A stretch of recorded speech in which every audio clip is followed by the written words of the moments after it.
Alright, YouTube, Not So Slim Jim doing an impromptu video, so sorry it's gonna be a little shaky, doing it with my phone. I'm in the middle of finishing up this AR10 slash SR25 build, and it's a budget build I'm putting together. I'm helping a buddy finish it up because he's never done one of these. Anyways, so to save money, we got an inexpensive handguard. And the problem is, as you can see with the light, if I get it right, you can see there's a little gap between the upper receiver and the top of the handguard right here. So if you have this problem and it bugs you, I'm going to show you how to get rid of this. All right, you're going to start by identifying where the gap is. Obviously, in ours, it's on top. Now I'm going to take myself some orange marker. You can use silver marker, blue marker, Dykem, whatever you want, as long as it's something that will wear off. And I'm going to put it on the receiver. Then I'm going to put it, the handguard. And I'm going to put it back on here. And let me go ahead and do that because I'm doing this one-handed.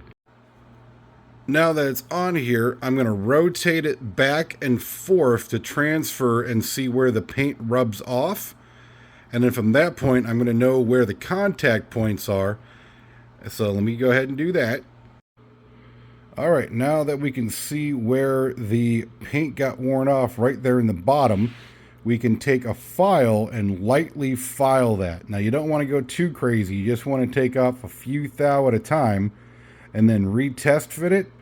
And then if it's still doing it, grab your marker, put more paint on it, and repeat this process until you get a proper fit.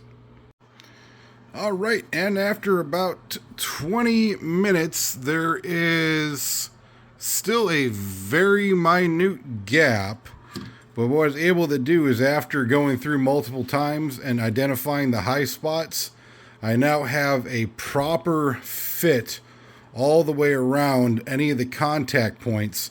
So this way, when this is locked down, instead of just having the high spot here and the one high spot there being the only points that contact minus the 6 screws, I now have even contact on the side here, on the bottom, and on the few contact points, on the other side. So when this is all the way bolted down, it will have a lot more rigidity other than just the 6 screws.